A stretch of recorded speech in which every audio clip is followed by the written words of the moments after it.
দেখো এই গেস্ট এসছে, আর গেস্টের খাওয়া দাওয়া কি খেয়েছে জানো? শুধু ডাল দিয়ে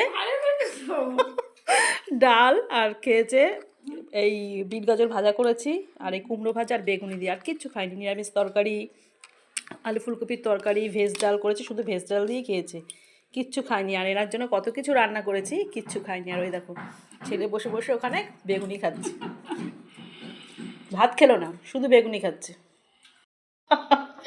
আমার সত্যি তোমার কথা শুনে যে হাসি পাচ্ছে না, ওই দেখো, দেখেছো? সত্যি মানে অবাক লাগে, ভাবো যে এরকম বাড়িতে কেউ আসবে, তার জন্য রান্না বান্না করে তারপর যদি সে না খায়, শুধু ডাল আর বেগুনি আর ওই ভাজা দিয়ে খেয়েছে, বুঝতে পারছো? আর আমি দেখো, এই দেখো সব সাজিয়ে গুছিয়ে নিয়ে বসছি, আর আমাদের এই যে স্পেশাল গেস্ট, এটা সত্যি কথা বলতে খুব ভালো এই দিদি, জানো তো?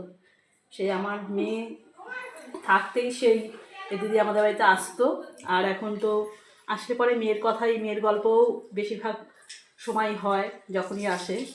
তো ভীষণ এই দিদিদের বাড়িতে নেওয়ার জন্য না আমাকে ভীষণ, মানে যখনই আসি কবে যাবে রমা, কবে যাবে, কিন্তু এখন অবধি যাওয়া হয়নি, যাবো একদিন যাবো।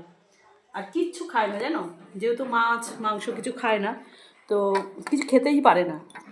আর যেহেতু আমাদের নিরামিষ, তার জন্যই বলেছে ঠিক আছে তুমি আজকে খেও, কিন্তু কাকে মানে কার জন্য কি করলাম, সে তো কিছু খাই না, সে শুধু ডাল আর বেগুনি দিয়ে খেলো। হ্যাঁ হ্যাঁ হ্যাঁ হ্যাঁ, বুঝতে পারছো? যে খেয়ে দিয়ে দেখো, এই যে বসে রয়েছে এখন, দেখো কিচ্ছু খেলো না, আর আমি এই দেখো খাচ্ছি সব সাজিয়ে গুছিয়ে নিই।